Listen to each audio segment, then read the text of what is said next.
있고 이런 분한테는 고시원 총무도 괜찮다라는 말씀 일단 드리고 싶네요. 고시원 삶 노하우도 알려주세요. 여기저기 옮겨 다니는 장단점, 고시원 총무 생활 등등 이렇게 질문이 하나 올라와서 한번 답변해 보도록 하겠습니다. 그 고시원은 제가 이제 어릴 때 이제 직장도 없고 어릴 때 처음으로 가서 고시원 총무로 일을 하게 됐던 곳인데요. 처음에는 제가 소설가가 되려고 들어갔던 곳이 고시원이었고, 그 다음에는 공무원 공부한다고 있었던 곳이 고시원이었고, 마지막으로는 이제 다른 사람들하고 같이 새로운 사업 한번 해보겠다고 거기서 이제 생활비 얻고 있었던 곳이 고시원이거든요.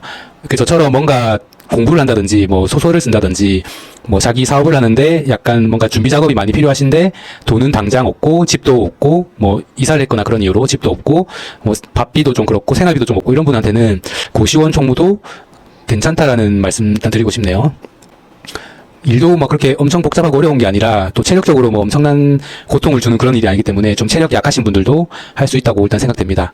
그리고 예를 들면 진짜 직업을 언제 구할지 모르겠는데 지금 어떤 지역에 살고 싶은데 뭐 월세도 부담되고 이런 분들에게 특히 좋은 일이라고 생각되거든요. 그리고 이제 여기저기 제가 좀 고시원을 몇 군데 옮겨 다녔는데 뭐 거기에 대해서 옮겨 다니는 장단점 궁금하다고 하셨는데, 일단 고시원을 계속 옮겨 다니다 보면 아무래도 자기에게 맞는 고시원을 또 그중에 선택할 수 있겠죠.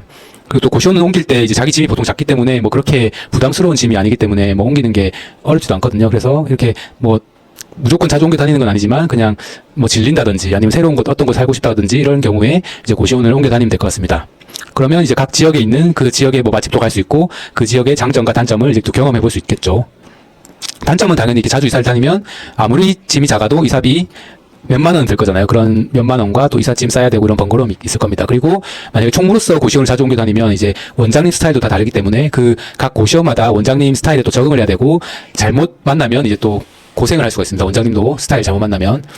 또 원장님뿐만 아니라 그 지역의 특성과 이제 거기 살고 있는 그 입주자라고 해야 되나? 입주자분들, 그분들 이제 한 분 한 분의 성격에 따라서 이제 고시원 총무가 힘든 일이 되느냐, 쉬운 일이 되느냐가 좌지우지 되는데요. 그렇기 때문에 이제 자주 옮겨 다니면 이제 그 적응을 해야 된다는 거, 새로운 환경에 적응을 해야 된다는 점이 약간 어려운 점이 될 수 있겠습니다. 그리고 이제 고시원 총무 생활에 대해서도 물어보셨는데요.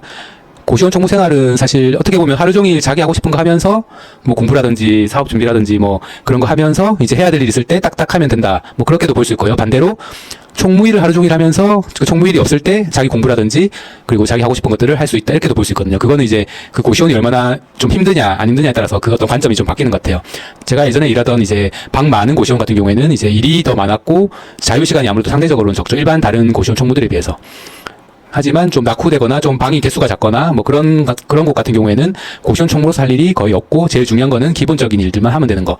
그래서 좀 제 개인 시간이 많아진다는 또 장점이 있고요. 그래서 고시원마다 또 그 고시원 원장님마다 그 고시원의 장단점이 달라집니다. 그리고 대체적으로 이제 고시원 같은 경우에는 월세가 좀 비싼 곳에 가면은 이제 거기 살고 계신 분들이 특별한 사고를 좀 덜 치는 경우가 대체로 많아요. 평균적으로 봤을 때 꼭 그렇다는 건 아니지만 그거는 예전에 제가 총무 활동하면서 다른 총무들과 얘기해 봤을 때도 좀 많이 느꼈던 거거든요. 그리고 이제 고시원 총무 생활 장점과 단점 장점 말씀해 달라고 하셨는데, 일단 제가 생각하는 장점은 뭐 기본적으로는 집이 제공된다, 밥도 어느 정도 제공된다, 그리고 개인 시간이 많다, 일이 힘들지 않다, 그럼에도 또 월급도 좀 준다, 이런 게 이제 장점이 될 것 같고, 그리고 또 다른 장점 중에 하나는 이제 고시원 총무하다 보면 이제 그 살고 있는 사람들하고도 몇 명은 또 친해지게 되거든요. 그러면 또 나름 인맥도 쌓일 수 있다. 뭐 그게 뭐 연인 관계로 이어지든 친구로 바뀌든 아니면 그냥 알고 지내는 사이로 바뀌든 그렇게 될 수 있지만, 아무튼 사람을 꾸준히 만나는 직업이다 보니, 왜냐면 그 살고 계신 분도 계속 바뀌잖아요. 그러다 보니 또 새로운 사람 만나게 되고 이러다 보니까 좀 다양한 사람들을 경험할 수 있는 것 같아요. 뭐 그렇게 엄청 오랜 시간을 막 대화하고 이런 건 아니지만 그래도 어떤 사람들을 많이 만날 수 있다. 그래서 너무 심심한 거 싫으신 분은 뭐 고시원 총무 또 나름 또 사람도 만나니까 뭐 괜찮을 것 같습니다. 뭐 완전 재택부 같은 경우에는 사람들 거의 안 만나잖아요. 집에서 해야 되니까. 가면 좀 외로울 수 있죠. 어떤 사람들한테는. 그렇지만 고시원 총무는 그렇게 외로운 직업은 아닌 것 같아요. 사람들이 왔다 갔다 그리고 막 요리하고 뭐 또 시끄럽게 떠들면 좀 조용히 시켜야 되고 이런 것도 있고요. 혹시나 뭐 고시원 가서 사신다거나 고시원 총무 하신다고 하더라도 뭐 그런 거에 대해서 뭐 좀 안 좋게 생각하거나 좀 자기 스스로를 뭐 좀 가볍게 생각하거나 그럴 필요는 없을 것 같아요. 뭐 고시원에 사는 사람들이 얼마나 많겠습니까? 그리고 약간 또 뭐 좀 다운되고 이러면은 뭐 이런 데 살짝 들어가서 또 웅크리고 있다가 또 자신을 또 성장시켜서 또 밖으로 나오면 되니까요.